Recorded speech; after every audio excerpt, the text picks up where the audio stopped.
Here's how to approach the job hunt in Australia as a working holiday maker in 2025. First of all, don't do it like me. Before I came to Australia, I had no reference point.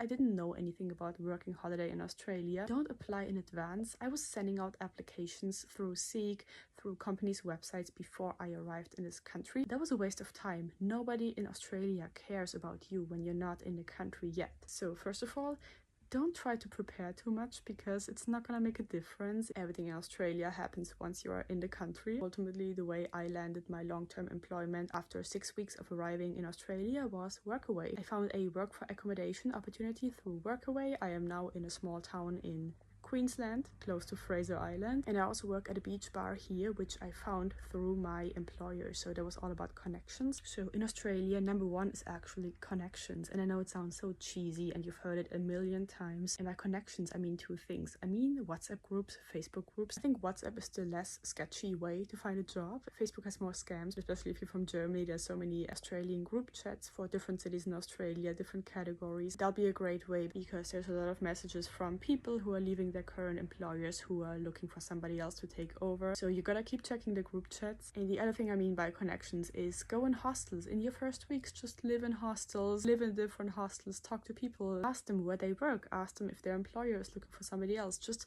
talk to other backpackers, have a lot of conversations. However, don't touch Seek. Seek is the LinkedIn or the Indeed of Australia, and while it is a great platform and the number one thing here, every job posting on Seek gets so many applicants and they're not gonna favor backpackers over Australian citizens. Backpacker Job Board is another portal that is specifically for backpackers on a working holiday visa. However, there's a big competition too, and there's probably a million applications for one job posting as well. CV dropping in person. CV dropping in person is a good way, however, you gotta follow up. It's not just walk into a coffee shop and drop your CV. Usually there's teenagers working there and they won't even pass on your CV to the manager if you're not getting a hold of the manager on that same day. After dropping your CV in a coffee shop, in a bar, you need to call them, you need to email them, you need to be insistent, be aggressive. People in Australia appreciate when you're aggressive. You always gotta be like 3 degrees more annoying than you would be in your home country. You need to be remembered for emailing them, following up, calling, walking into the same store multiple times. Like drop your CV in person in the same place like 3 times. Gotta be persistent.